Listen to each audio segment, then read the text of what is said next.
Kobe doing work. 2-4 on my shirt. He the greatest on the court, and I'm the greatest on the verse. Made that saying famous. I don't believe what I just saw, but for Laker Nation in the NBA world, that night was surreal. 60 points, Mamba out, final game. Keyshawn, Jay, Will, and Zubin were presented by Progressive Insurance. All of our guests appeared this morning on the Goodyear Hotline. There'll be plenty of discussion about Kobe Bryant. He is decked out. He's got the 8 for Kobe. He's got the 24 on the left sleeve for Kobe if you're watching this morning on ESPN2. And speaking of 2, he's got the 2 for his daughter Gigi, who also perished in that helicopter crash. I'm sure most people remember exactly where they were when they heard the news. Key, you have a personal connection to the story, literally and figuratively, with regard to proximity. Weigh us in. Take us inside your experience that day. Of course, Jay, he served as a mentor to you. We'll get to that as well as we remember Kobe Bryant throughout the course of the morning. Yeah, it was one of those wild mornings, right? Everybody across the world, as the news kind of shocked us all. I was just at home in Los Angeles, in Calabasas, and I was in the bed, and at the time my wife was headed back from working out at the Mamba facility, which is wild, right? Right. I mean, think about it. She called my phone, and I was like, you know how it is, your phone's vibrating over and over and over again. I'm like, right. What the hell do you want? Right. It's early now on the West Coast. It's early. I'm asleep.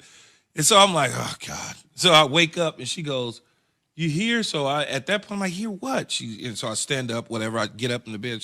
She's explaining to me. She goes, Kobe Bryant helicopter just crashed in Calabasas. I'm like, no helicopter crashed in Calabasas. She said, no, I'm telling you, turn on the news. So I'm thumbing through, trying, at this point now I got up. I'm turning on the news. There's nothing on the news yet. Now I'm looking through all the little stuff. I'm, looking. Then all of a sudden things started trickling in slowly. I'm like, nah, man, hold on. So then I look out my window to try to see what I could see. Mm-hmm.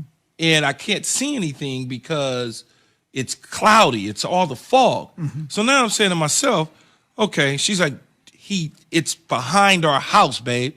I'm like, it's not. Okay, fine. I get up and I go, Zubin and Jay. I get in my car because I got, it's cold, so I'm not going to walk. I got in the car, believe it or not, to go down the end of the block to the cul-de-sac. And so as I go down the end of the block to the cul-de-sac, I start to see people coming that way from inside the community. It was probably 20 people or so. They're walking toward the end of the cul-de-sac because at the end of the cul-de-sac, you can look over the hillside. And I'm like, and so as I'm talking to people, I'm like, oh, so I see like guys that I know, Al Harrington and some other guys, and we're talking.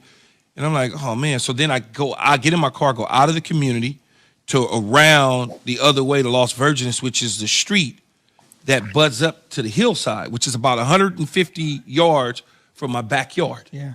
And so at that point, the streets are blocked off, everything. So I park, I get out, I walk, and I'm talking to people. I see more people that live in the neighborhood. And so I'm talking to like Kenyon Martin and just some other guys. And then I talked to one of the sheriff officers. I'm like, is that Kobe or whatever? And so he's like, can't say right now. So when he starts saying those sort of things, I'm like, wow. Then all the news of different people on the helicopter start to come in and different things start to happen. And so at that moment, you just like numb to the nth degree. Things start playing in your mind about everything. And, and then you're not oblivious to certain things, right? We're not. And so as you just start to hear it, Jay, it just start coming in more and more, and phones start ringing and everybody. And then you look up within 30 minutes, I'm talking about, man, that entire area was just swarmed with Laker fans and Kobe Bryant fans. Key, this has been 2020 has been a crazy year. I think we all can attest to that. And this is the first moment that it kind of kicked off the year. Right? Like one of the first things that kind of kicked off all these series of events that started to occur. And it feels like 5 years ago that this happened, but at the same time, it feels like yesterday. It really does. It was something I feel as if everybody remembers exactly where they were when this story broke. I remember being at home with my daughter who had just been born and with my wife and thinking it was a prank, seeing it across like a, the TMZ clicker, whatever you want to call it, how TMZ reports it. And then getting the notice from ESPN, living there in Brooklyn before I was able to move, Key, and literally jumping in my car, still not even being able to process what the hell was going on. And then, Zubin, it's interesting that you and I find ourselves working together. That was, I guess you can call that one of the most official days that you and I kind of kicked off our relationship because, I was on air, 45 minutes later trying to process in real time, what a guy like Kobe, who was a mentor, like a big brother to me, meant to me in my life, and trying to articulate that to the world. Really not having all the information while we were trying to sift through all that in real time while you were on air on SportsCenter all day long, interviewing people. It was just the beginning of a really challenging year, but also the day that I remember almost, I had a moment that happened to me when I got in my accident. I think this was another moment that it was a life awakening moment for me to recognize what I had in front of me instead of getting lost once again into the weeds or the frustration that we typically go through on a day-to-day basis.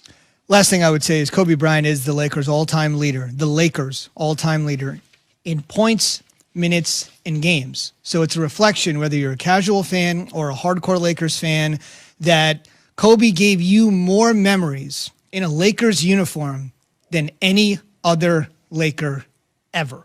More than Magic, more than Kareem, more than Wilt, more than Big Game James, more than Shaq. He is the Lakers' all-time leader in points, minutes, games. So any way you want to quantify it, 48 minutes on the clock, games started over the course of a season or collectively, you got to enjoy watching Kobe in purple and gold more than any other Laker of all time. And we'll discuss much more about Kobe Bryant with Michael Eaves, my partner on SportsCenter that day, who covered the Lakers for many, many years prior to joining ESPN, where he does a fabulous job working on SportsCenter, doing a lot of UFC coverage as well. But we'll go down memory lane with Michael Eaves and some of his memories coming up at 7 a.m. Eastern. Spike Lee will join us this morning. I know this is a long way away, but this is a special day at 9:30 a.m. Eastern. Spike joined us that day on the air as well, obviously a gigantic basketball fan. On the way, as crazy as this question sounds, we'll broach it, and somebody will try to defend it. Has this season already been a success for the defending Super Bowl champions, even though everyone expected them to go back-to-back, and they haven't done it just yet? And what do we think about the Bucs with regards to success? Discussing that on the way, a dozen days away from Super Bowl 55. Next on Keyshawn.